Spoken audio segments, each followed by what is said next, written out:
বিসমিল্লাহির রহমানির রহিম। এখানে যে আমাদের প্রথম অধ্যায় গেল ইস্তেঞ্জার আদব।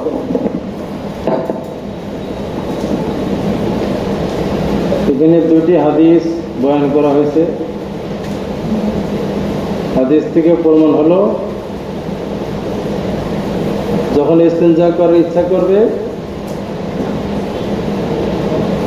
মানুষ থেকে নির্জন স্থানে চলে যাবে, দূরে চলে যাবে। কোথায় যাবে? কত দূর? এত দূরে যাবে যাতে কেউ তাকে দেখতে না পায়। তাবরানী রিওয়ায়াত অনুযায়ী 2 মাইল দূরে যাবে।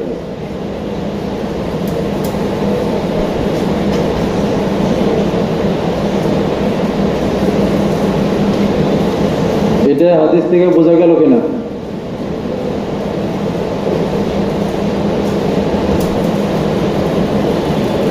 এই 4 অধ্যায় পরে 1 নম্বর, 2 নম্বর, 3 নম্বর, 5 নম্বর অধ্যায়ে বাবু রুখসতে ফি যালিক, বাবু কেরাত ইস্তিকবাল কিবলাত ইনদা কাযাল হাজাত। তারপরে আছে বাবু রুখসতে ফি যালিক। এই অধ্যায়ের হাদিসের মধ্যে আসছে এই যে হাদিস যে গেল আমাদের, এই হাদিসের বিপরীত হাদিস। ওখানে আব্দুল্লাহ ইবনে উমর রাদিয়াল্লাহু তাআলা থেকে বর্ণিত, তিনি বলেন যে আমি আমার বোনের বাসায় বেড়াতে গেলাম, নবীজি ভগ্নিপতি। তাই এই হাফসার বাসায় আমি ছাদের উপর থেকে দেখলাম যে নবীজি 2টি ইটের উপর বসে ইস্তেঞ্জা করলেন। ঘরে দূরে গেলেন না, এই ঘরের পাশেই 2টি ইটের উপরে কি করলেন? ইস্তেঞ্জা সারলেন। আর কথা বলো না কেন? ওখানে গেল আবাদা হাত্তা লা ইয়ারাহু আহাদুন, কই এখানে তো কাছে ইস্তেঞ্জা করলেন। তাহলে হাদিস ওই অধ্যায়ের হাদিসের সাথে কি মুতাআরিজ, সাংঘর্ষিক, বিপরীত পাওয়া গেল কিনা? কথা বোঝো না কথা নাকি? হুহা করিব। তাহলে আগের ওই হাদিস, এই হাদিসের বিপরীত কিনা? ওখানে দূরে যাওয়ার তো কথা পাওয়া গেল না। এশকাল আসছে কি আসে না? এই জন্য মুহাদ্দিসিনে কেরাম এই তারুজের জবাব দিয়েছেন। 2 জবাব। 1 নম্বর জবাব, এই যেখানে আদব বলা হলো, ইস্তেঞ্জার প্রয়োজন হলে অনেক দূরে চলে যাবে, দূরে যাওয়াটা আদব। এই আদব হলো, এটা ইবতিদাই ইসলামের মধ্যে শুরুতে যখন বাইতুল খলা বানানো হয়নি, বাইতুল খলা বানানো হয়নি, বাইতুল খলা বানানো ছাড়া বা ঘরে বাইতুল খলা নাই, ইস্তেঞ্জাখানা নাই, তাহলে কি করবে? দূরে চলে যাবে। কথা বুঝছে না? বুঝে নেই। এটা হলো জন্য আদব। যেমন আমাদের বাংলাদেশে একটা ডিস্ট্রিক্ট আছে, নাম হলো অঙ্কুর। কি নাম? অঙ্কুর লোক আছেন এখানে? অঙ্কুর, ঠিক আছে না? এরা রংপুর বলতে পারে না, অঙ্কুর। এই অঙ্কুর আমি গিয়ে দেখে আসছি। গেছি ধরো আজ থেকে 30-35 বছর আগে, 35 বছর আগে হইব, 35-36 বছর আগে গেছিলাম। মিঠাপুকুর, পলাশবাড়ি, গাইবান্ধা, এই এমনি পায়দল তাবলিগ জামাতের সালের জামাত, তার সাথে আমি এক চিলে লাগাইছি ওখানে মেইন রোডের কাছে কয়েকটা নাই। মিঠাপুকুর গেছি, এখানে অঙ্কুর, মিঠাপুকুর অঙ্কুরের মধ্যে। এখানে অনেক কিছু দেখার তৌফিক হয়েছে। এখন উন্নত হইতে পারে। তো ওই দেশে কালচার হলো পায়খানা বানানো বাড়িতে, এটা দূষণীয়। পায়খানা বানানো কিরে, কথা ঠিক আছে কিনা? এখনো আছে না? আছে, এখনো স্বীকার করবো। আর কোন মসজিদের মধ্যে গিয়ে প্রথম কাজ হলো আমাদের, আমরা বাঙালি, আমি একজন, আরেকজনের পুরান ঢাকার কোন মাদ্রাসার হিসাব রক্ষক, আব্দুল লতিফ নাম সম্ভবত, অনেক বছর আগে তো যোগাযোগ নেই। আমাদের তো আর টয়লেট ছাড়া কন্ট্রোল করতে পারি না।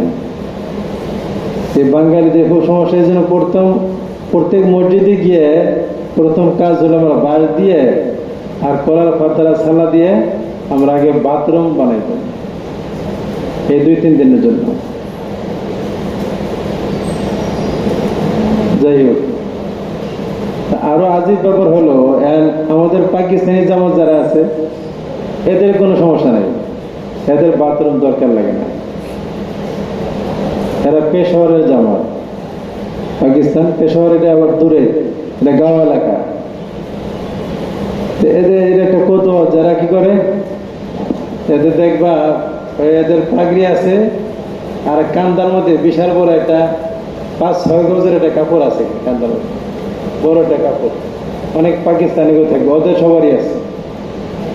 এই কাপড় দিয়ে অনেক কিছু করে। কি করে এরা?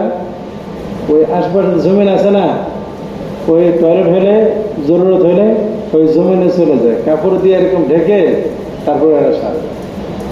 এটা মুস্তাকিল নতুন নতুন টয়লেটে এরা জরুরত সারে, এদের টয়লেট দরকার লাগে না। এরা এমন করে, তো তথ্য নিয়ে দেখলাম এদের পেশোয়ারে, এই পেশোয়ারের খাসলত এরকমের, এদের দেশেও এরকম প্রথা। এই জন্য মুরব্বীদের কথা হেকমত, তো ওইরকম সাথীরে ওই অঙ্করে পাঠাইছে। মানে এখানে আমলি ইস্তেলার মধ্যে মিল আছে। ওরা বললো যে এই কজায় হাজতের জরুরত আসলে এরা বাসার থেকে গাড়িতে উঠে এরা দূরে জঙ্গলে যায়, যেখানে ক্ষেত আছে, বাগান আছে না এরকম সাদা মরুভূমি, এই দূরে যায় গাড়ি দিয়ে, ওই জায়গার মধ্যে এরা জরুরত সেরে তার বাড়িতে আসে। ওদের হয়ে গেছে, এটা ওদের জিজ্ঞাসা করতে হবে না। তারপরে কি আছে কত সুবিধা অসুবিধা এদের, তারপর তার মধ্যে ব্যতিক্রম থাকতেও পারে। যাই হোক, ইস্তেঞ্জাখানা না থাকলে দূরে যাবে, আর ইস্তেঞ্জাখানা যখন বানানো হয়েছে তখন দূরে যাওয়াটা এটা আদব না, এটা কাছেও করতে পারবে, বাথরুমে করতে পারবে। এখন আমাদের যেমন ঢাকা শহরে বাথরুম আছে, গিয়ে তুমি সেই বেরিবাদ গেলে টয়লেট করার জন্য জিন্দিগি শেষ, এটা দরকার নেই কোনো।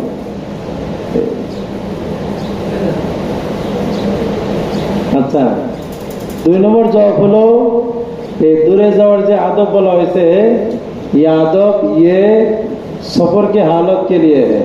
सफर अवस्थाয় সাথে থেকে দূরে গিয়ে ইস্তেঞ্জা করবে, কিন্তু হজর में ये आदब नहीं है। বাড়িতে থাকা অবস্থায় এটা আদব নয়। বাড়িতে থাকলে ইস্তেঞ্জাখানা আছে, দৌড়াদৌড়ি করার দরকার কি? গেল একটা কথা, এটা আগের অধ্যায়ে এই একটা কথা বাকি ছিল, সেটা বলে দিলাম। সামনে চলো। বিসমিল্লাহির রহমানির রহিম। باب الرجل يتبوأ لبوله. وبه قال حدثنا موسى بن إسماعيل حدثنا حماد أخبرنا أبو التياه حدثني شيخ قال لما قدم عبد الله بن عباس البصرة فكان يحدث عن أبي موسى فكتب عبد الله إلى أبي موسى يسأله عن أشياء فكتب إليه أبو موسى إني كنت مع رسول الله صلى الله عليه وسلم ذات يوم فأراد أن يبول فأتى ميتا في أصل جدار فبال ثم إذا أراد أحدكم أن يبول فليرتد لبوله.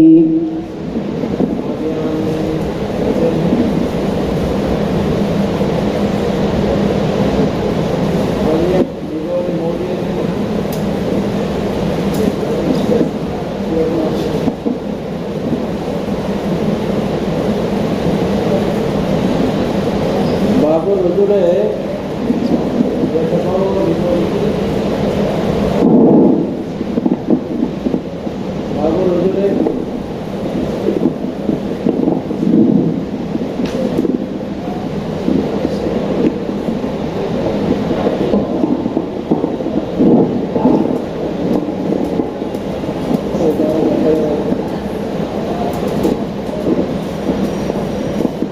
বাবুর রজুল ইয়াতাবাওয়া লিবাউলিহি, এই অধ্যায় ওই আদমি কোনো মানুষ ইয়াতাবাওয়া লিবাউলিহি, তাবাউন অর্থ হলো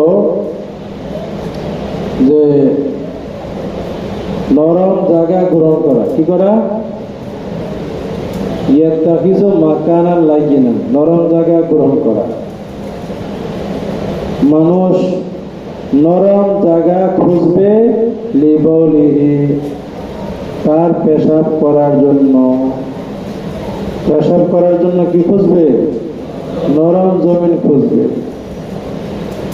পেশাব করবে ডাইরেক্ট বাথরুম ছাড়া, ডাইরেক্ট পাথরি জায়গার মধ্যে যদি পেশাব করো, এখানে স্পিডে চলবে, নয় স্পিডে ছেড়ে দিলে ওইখান থেকে পেশাব ছিটে তোমার চোখে মুখে শরীরে কাপড়ে লাগবে, লাগবে কি লাগবে না? আর নরম মাটি হলে ওটা সিঁদুর হয়ে মাটির ভিতরে ঢুকে যাবে আর ছিটবে না। এই জন্য আর একটা আদব হলো, যদি কেউ জমিনে পেশাব করে গ্রাম এলাকায়, সেই জন্য নরম জায়গা গ্রহণ করে তার পেশাব করার জন্য। এটা বড় মানে কি? ইয়াত্তাখিযু মাকানান লাইয়িনান, नरम जगह से ग्रहण करबे लिबोली उसकी पेशाब करने के लिए। قال حدثنا موسى بن اسماعيل قال حدثنا معاذ بن اخبرنا ابو طياح حدثني شيخ قال لما قدم عبد الله بن عباس البصرة فكان يحدث النبي موسى فكتب عبد الله الى ابي موسى يساله عن اشياء فكتب الي ابو موسى اني كنت مع رسول الله صلى الله عليه وسلم ذات يوم حدثنا موسى بن اسماعيل আবু দাউদ রাহমাতুল্লাহ আলাইহির উস্তাদ, ওনার উস্তাদের উস্তাদ قال حدثنا حماد মুসা ইবনে ইসমাঈলের উস্তাদ হলো হাম্মাদ। মুসা ইবনে ইসমাঈলের উস্তাদ দুইজন, একজন হাম্মাদ ইবনে আবি সালামা, আর একজন হাম্মাদ ইবনে যায়েদ। মুসা ইবনে ইসমাঈলের উস্তাদ কয়জন? কথা বলেন না কেন? উস্তাদ দুইজন, একজন হলো হাম্মাদ ইবনে সালামা আর একজন হলো হাম্মাদ ইবনে যায়েদ। যদি ওনার আকসার হাদিস মুসা ইবনে ইসমাঈলের অধিকাংশ হাদিস হলো ওই হাম্মাদ ইবনে সালামা এই উস্তাদ থেকে। হাম্মাদ ইবনে যায়েদ থেকেও উনি অনেক হাদিস নিয়েছেন। এজন্য মুহাদ্দিসিন বলেছেন, যদি মতলকান মুসা ইবনে ইসমাঈল হাদাসান হাম্মাদ যদি আমভাবে বলে, তাহলে এখানে হাম্মাদ থেকে হাম্মাদ ইবনে সালামা মুরাদ। قال أخبرنا أبو الطياح حدثني شيخ আবু তাইয়াহ বলে আমাকে হাদিস বয়ান করেছেন কোন এক শায়েখ। আমাকে হাদিস বয়ান করেছেন কে? কোন এক শায়েখ, এটা মজুল আছে। قال لما قدم عبد الله بن عباس البصرة, ওই শায়েখ বলেন যখন আব্দুল্লাহ ইবনে আব্বাস বসরায় তার আগমন ঘটলো। আব্দুল্লাহ ইবনে আব্বাস বসরার গভর্নর হয়ে যখন গেলেন, বসরার গভর্নর হয়ে গেছেন হযরত আলী রাদিয়াল্লাহু তাআলা আনহুর খেলাফতের জমানায়। আর কথা বলেন না কেন? তিনি খেলাফতের জমানায় কোথায় গেছেন? তাকে বসরার গভর্নর করে পাঠাইছে, আমির করে পাঠাইছে কে? হযরত আলী। ফাকানা, তো বসরায় যাওয়ার পরে ফাকানা ইউহাদ্দিসু আবি মুসা, ইউহাদ্দিসু ফেলে মজুল, उसको हदीस बयान किया जाता, बयान किया गया अबू मूसा से। আব্দুল্লাহ ইবনে আব্বাস বসরে যাওয়ার পরে হযরত আবু মুসার পক্ষ থেকে তার কাছে হাদিস বয়ান করা হলো, কারা বয়ান করছে? আহলে বসরাগণ। এখানে ফাইল উল্লেখ নাই। আন আবি মুসা, এই জরফটাই ফাইলের ইসালা বিশুদ্ধ হয়েছে। আবু মুসার পক্ষ থেকে হাদিস বয়ান করা হয়েছে। কারা বয়ান করছে? আহলে বসরাগণ। কথা বলে না কেন? আহলে বসরাগণ হাদিস বয়ান করেছেন আবু মুসার পক্ষ থেকে। বাইহাকী রাওয়ায়াতের মধ্যে স্পষ্ট উল্লেখ আছে যে ইউহাদ্দিসুন আহলে বসরা, আহলে বসরা তার কাছে হাদিস বয়ান করলো আবু মুসার পক্ষ থেকে, কিছু হাদিস বয়ান করছে। আর কথা বলে না কেন? আসলে ঘটনা ঘটছে ইতিপূর্বে আব্দুল্লাহ ইবনে আব্বাস সরকারি দায়িত্বপ্রাপ্ত হয়ে বসরায় আসার আগে হযরত আবু মুসা রাদিয়াল্লাহু তাআলা আনহু এই বসরার আমির ছিলেন। কথা বোঝা যাচ্ছে কিনা? এটা তার যুগে বসরার আমির ছিলেন আবু মুসা রাদিয়াল্লাহু তাআলা আনহু। এটা হযরত ওমর রাদিয়াল্লাহু তাআলা আনহুর খেলাফতের সময়, ওমর রাদিয়াল্লাহু তাআলা আনহুর পক্ষ থেকে। তিনি আগে এখানে কাজ করে গেছেন, তো তিনি কাজ করার সুবাদে বসরাওয়ালাদের কাছে অনেক হাদিস তিনি বয়ান করেছেন। তার পক্ষ থেকে বসরাওয়ালারা নবীজির হাদিস শুনেছে। এখন আব্দুল্লাহ ইবনে আব্বাস এই এলাকায় আসার পরে বসরাওয়ালাদের সাথে কাজ করতেছে সে। আর বসরাওয়ালারা বয়ান করলো, হুজুর আমাদের তো আগের হুজুরে আবু মুসা আশআরী রাদিয়াল্লাহু তাআলা আনহু, উনি আমাদের এই হাদিস আমরা ওনার থেকে শুনছি। কথা বলছিলাম হুজুরে। তো আব্দুল্লাহ ইবনে আব্বাস রাদিয়াল্লাহু তাআলা আনহু উনি হাদিসগুলি ওনাদের মাধ্যমে শুনলেন, আগে শোনেন। উনি পরবর্তীতে একটা লিখে পাঠালেন, লেখলেন একটা লিখে সরাসরি হাদিসগুলিকে আবু মুসার থেকে হাসিল করার জন্য আবু মুসা যেহেতু আছে ওনার কাছে মদিনায় লিখে পাঠালেন যে আপনার থেকে এই হাদিসগুলি বসরাওয়ালারা বয়ান করে, সরাসরি আপনার থেকে আমি হাদিস জানতে চাই। লিখে কয়েকটা হাদিস পাঠালেন। তো উনি আবার জবাবে এই হাদিসটা বয়ান করছে। বুঝতে পারছো হাদিসের ইতিহাস বলা হলো। ফাকান ইউহাদিসু ইউহাদিসান আবি মুসা রাদিয়াল্লাহু তাআলা আনহু, আবু মুসা রাদিয়াল্লাহু তাআলার পক্ষ থেকে হযরত আব্দুল্লাহ ইবনে আব্বাসকে হাদিস বয়ান করা হলো। বয়ান করছে কারা? বসরাবাসীগণ। তো হাদিস তাদের পক্ষ থেকে শোনার পরে ফাকাতাব আব্দুল্লাহ ইলা আবি মুসা সালওয়ান আশিয়া, লিখলেন আব্দুল্লাহ ইবনে আব্বাস রাদিয়াল্লাহু তাআলা আনহু আবু মুসা রাদিয়াল্লাহু তাআলা আনহুর দিকে লিখলেন। কেন কি লিখলেন? একটা প্রশ্ন লিখলেন। ইয়াসালুহু নাশিয়া, তার কাছে জিজ্ঞাসা করে কিছু বিষয়ে, হাদিসের কিছু বিষয়ে জিজ্ঞাসা করে তার কাছে লিখে পাঠালেন। এই হাদিসগুলি আমি বসরাবাসীর মাধ্যমে শুনলাম, এখন এগুলি সত্য আপনার হাদিস কিনা, এগুলো আমাকে আপনার পক্ষ থেকে আমি শিখতে চাই, জানতে চাই। ফাকাতা, এই কথা ক্লিয়ার হয়েছে কিনা? ফাকাতাবা ইলাইয়া আবু মুসা, ওই এবার এদের জবাবে হযরতে ওই আব্দুল্লাহ ইবনে আব্বাসের দিকে লিখে পাঠালেন আবু মুসা রাদিয়াল্লাহু তাআলা আনহু। এই যে লিখলেন এতে, ইন্নী কুনতু মা রাসূলিল্লাহ সাল্লাল্লাহু আলাইহি সাল্লাম যাতা ইয়াউমিন, একটা হাদিস লিখলেন যে আবু মুসা বলেন আমি ছিলাম একদিন রাসূল কারীম সাল্লাল্লাহু আলাইহি সাল্লামের সাথে, রাসূলের সাথে কোন একদিন ছিলাম। ফারাদা ইয়াবুলা, রাসূল কারীম সাল্লাল্লাহু আলাইহি সাল্লাম ইচ্ছা করলেন পেশাব করার। কি করলেন? ইচ্ছা করলেন পেশাব করার। ফাতা দামাসান বা দামিসান, যেটা বলো উভয় লুগাত আছে। নবীজি আসলেন, দমসের মধ্যে আসলেন। দমস কি? দমস হলো আল আরদু as-সাহলা আর-রাখওয়া। আল আরদু সাহলা আর রাখওয়া মুখস্থ করে না কেন? কি বলে না কেন? আল আরদু সাহলা আর রাখওয়া, নরম মাটি। নরম কিরে? নরম তুলতুলা মাটি, যার মধ্যে পেশাব পানি কি করে চষে নেয়। আল আরদু সাহলা, সমতল নরম জমিন। কথা বলে না কেন? আল আরদু as-সাহলা আর-রাখওয়া, নরম সমতল জমিন। ফারাদা ইয়াবুলা, নবীজি একদিন, নবীজির সাথে আমি একদিন ছিলাম। নবীজি পেশাব করার ইচ্ছা করলেন, অতঃপর ফাতা দামাসান, নরম জমিনের মধ্যে আসলেন। কোথায় আসলেন? নরম জমিনে আসলেন। ফাতা দামাসান ফি আসলি জিদারিন, একটি ওয়ালের গোড়ায়, একটি ওয়ালের কি গোড়ায় নরম মাটির জায়গায় আসলেন। ফাবালা, অতঃপর পেশাব করলেন। ফাবালা সুম্মা ক্বালা, এর প্র্যাকটিক্যাল, এটাকে ফেলি হাদিস করলেন।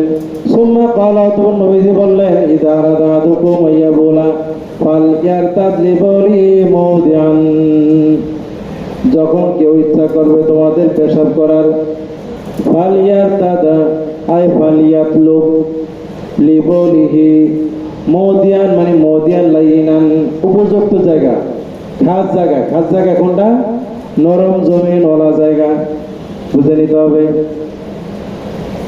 যদি কেউ ইচ্ছা করে তোমাদের পেশাব করার সেই জন্য তালাশ করে, ইয়ারতাদ মানে কি রে? তালাশ করে। ইরতাদা ইয়ারতাদু, ইরতিয়াদান তলব করনা ফালিয়াত লোক লিবরি মৌদিয়ান, সেই জন্য তালাশ করে তার পেশাবের জন্য। মৌদিয়ান আই মৌদিয়ান খাসান, মৌদিয়ান খাস কি? মৌদিয়ান লাইগেনান রেখওয়াতান, নরম জমিন সালান। কথা ক্লিয়ার কিনা? আচ্ছা, এটা হাদিস বোঝা গেল। তাই আব্দুল্লাহ ইবনে আব্বাস হাদিস জানতে চাইলেন কয়েকটা হাদিস। এখানে আব্দুল্লাহ ইবনে আব্বাস এখানে হাদিস, আবু মুসা হাদিস, এই হাদিসটা শোনেন। হাদিস কয়টা এখানে? হাদিস কয়টা? একটা। তাহলে উনি জানতে চাইলেন অনেকগুলি, এখানে বয়ান হলো একটা। কথা বলেন কেন? তাহলে একটা হলো কেন? এর একাধিক কারণ। এক নম্বর কারণ হলো উনি অনেকগুলি জানতে চাইছেন, হয়তো উত্তরের মধ্যে আবু মুসা রাদিয়াল্লাহু তাআলা একটাই বয়ান করছেন, একটাই এখানে বয়ান আছে। হতে পারে এরকম উস্তাদ লাজেম না তোমার সব কিতাব পড়াই দেবে, তুমি জানতে চাইছো তোমার যেরূপ ইচ্ছা সে পড়াই দিতে পারবে, এটা জরুরি না। বাকি মাদ্রাসাগুলি তো জরুরি, মাদ্রাসাগুলি তো মাদ্রাসার পক্ষ থেকে নিজের দায়িত্বশীল, তুমি গেছো পড়তে, এটা তোমার খুশি মতো তুমি পড়বা, উস্তাদ ইচ্ছা মতো পড়াবে।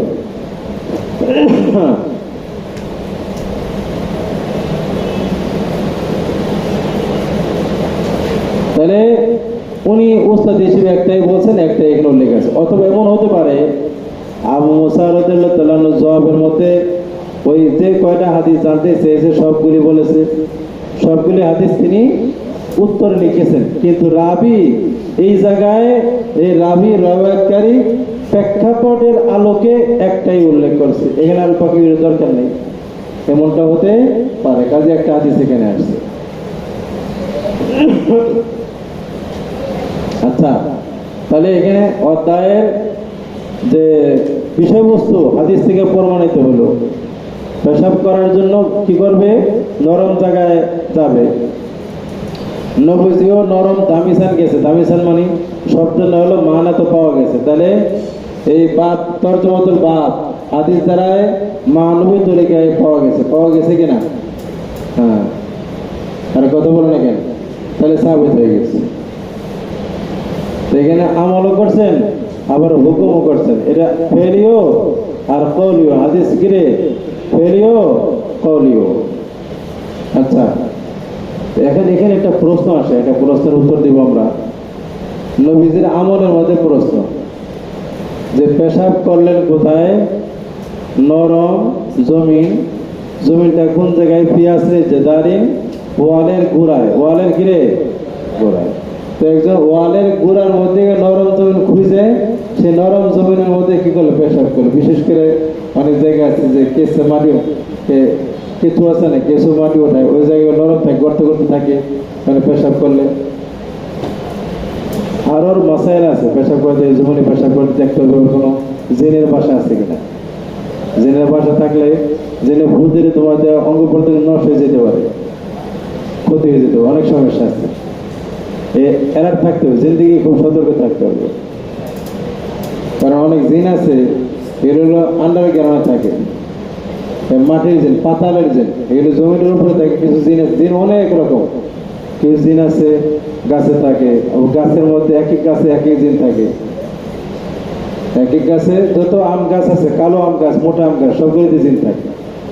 এই জন্য আম গাছওয়ালা বাড়িতে জিন থাকবেই থাকবে। আর কোন গাছে ভালো জিন, কোন গাছে খারাপ জিন, এগুলি বসবাসের উসুল আছে, ভিন্ন আছে। কিছু কিছু ফলদার গাছে ভালো জিন থাকে, কিছু কিছু ফলদার জিনে বদ জিন থাকে।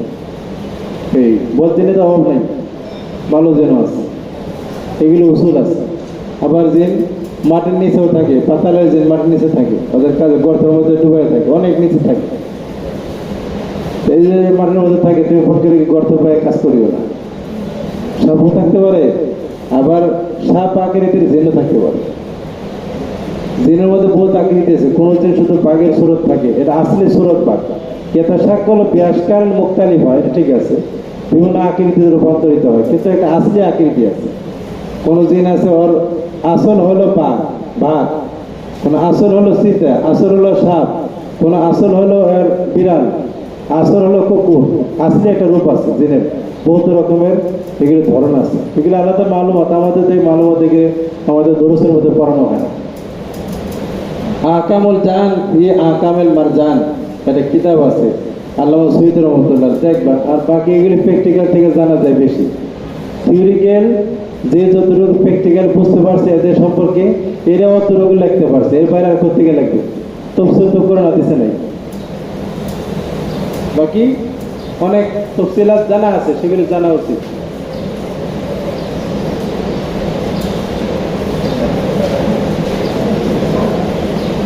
ওদিন এক লোক আসছে, এই যে আমাদের বেগুনটিলা থাকে, বেগুনটিলায় এর বউ চলে গেছে, এর ছেলে একটা পাগল, মেয়েগুলি আধা পাগল, 3 মেয়ে। ফ্যাক্টরি ছিল, ফ্যাক্টরি ধ্বংস হয়ে গেছে, চলে গেছে আরো 8-20 বছর আগে। এখন সে দালিল করে কোনো মধ্যে জীবনযাপন করে গেছে বেগুনটিলায়, ভালো লোক আছে। ইতিহাস জানে দেখা গেল সে জোয়ানকালে শক্তি আসছিল, একটা সাপ কোন জায়গায় গেছিল, বড় ধরনের সাপ। এই সাপটা ওখানে অজগর সাপ আসার কথা না, কিন্তু অজগরের সাপই এই সাপটা বাঁচতে চাইছে, কোনো ক্ষতিও করে নাই, কিন্তু পিটায় মারছে, ছাড়ে নাই। ওটা আসলে জিন ছিল, পাওয়ারফুল জিন। এই জন্য ওই জিনের বংশধর ওর সমস্ত তছনছ করে দিচ্ছে, ধ্বংস করে দিচ্ছে, এখনো করে।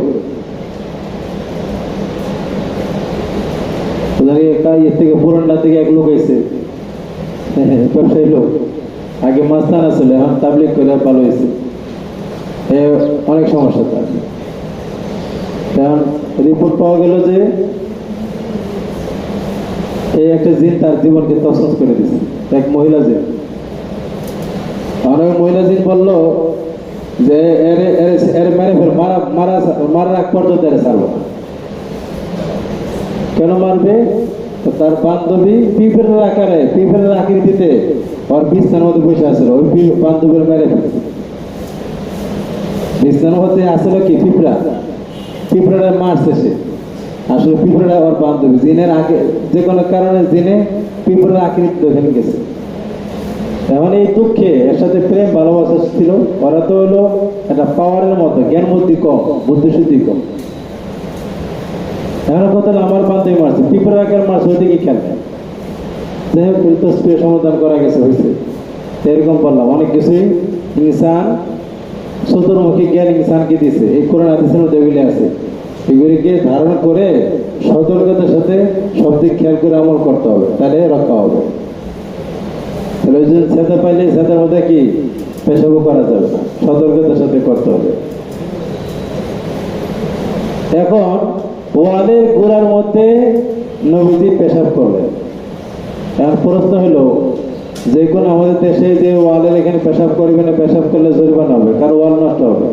পেশাবের মধ্যে এমন কিছু ইয়ে আছে, বিষ আছে, কি বলে এটাকে, এটা ঝাঁজ আছে, অ্যাসিড আছে, যে এটাকে ক্ষতি করে দেবে, ওয়াল নষ্ট করবে।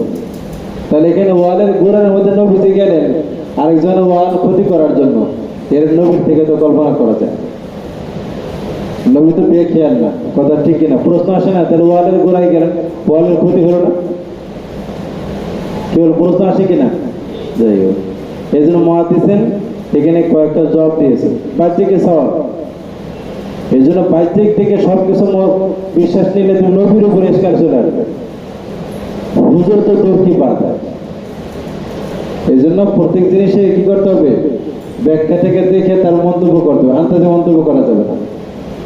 হাদিসকে ব্যাখ্যা করা মানে কি, যে কোনো কিছুকে ব্যাখ্যা দিয়ে চেষ্টা করতে হবে সঠিক বুঝ আছে কেন। এটা আন্দাজে তুমি বুঝের ঘোড়াকে দৌড়ে পথভ্রষ্ট হয়ে গেল, একটা মানুষ সম্পর্কে খারাপ ধারণা করার না যায়। 100টা ইহতেমাল আছে, এটাকে ভালো ব্যাখ্যা করা। 100 ইহতেমালের 99টা খারাপ আছে, একটা ব্যাখ্যা আছে, এক ব্যাখ্যা দিয়ে এটাকে ভালোর উপরে আমল করা যায়। তো মুমিনের ওই কথাকে ওই এক ব্যাখ্যার উপরে আমল করে তোমাকে ওটা ভালো মনে করতে হবে। এটা হলো মাসালা। 99টা খারাপ ব্যাখ্যার দিকে তোমার যাওয়া যাবে না। আর 100 ব্যাখ্যায় খারাপ, তখন তুমি একটা মন্তব্য করতে পারবা।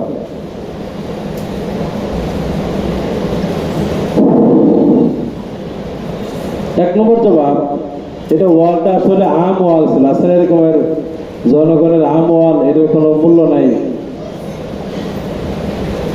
এটা এরকম কোনো মূল্যবান কোনো ওয়াল না। তো সেই ওয়ালের গোড়ায় নরম জমিন আছে, সেখানে পেশাব করছে। অথবা এখানে ওয়াল বলা যাবে, ওয়ালের গোড়া মানে আসলে ডাইরেক্ট ওয়ালের গোড়ার মধ্যে পেশাব করে নাই, গোড়ার কাছে একটু পাশে করছে, ওটা একটু পর্দা হিসেবে রাখছে। রাবিয়ে এর আসলে জেদার বানাই দিছে। আসলে জেদার মানে আসলে জেদার কাছাকাছি পেশাব করছে, এটা আসলে জেদারই বলা হয়। কথা বুঝছো না বুঝো না? পেশাব ওয়ালের মধ্যে যাবে এত কাছে করে না, একটু দূরে করছে, পেশাব ওয়ালকে পড়তে পারে। 3 নাম্বার, ওই ওয়ালের মালিকের অনুমতি করবে, এটা নবীজি পেশাব করে। মালিক বলছে হুজুর আপনি এই ওয়ালের মধ্যে গিয়ে পর্দা ওয়ালের কাছে পেশাব করে, অনুমতি ক্রমে করছে, তো অসুবিধা নেই। 4 নাম্বার, এটা ভাঙ্গা বাড়ির ওয়াল, পরিত্যক্ত বাড়ির ওয়াল আছে না, পরিত্যক্ত জায়গায় এরকম অনেক আছে, ইট পড়ে রয়েছে, তো ওখানে করছে। সেগুলি অনেক এহতেমাল মুহাদ্দিসিন কেরাম বয়ান করছে। চলো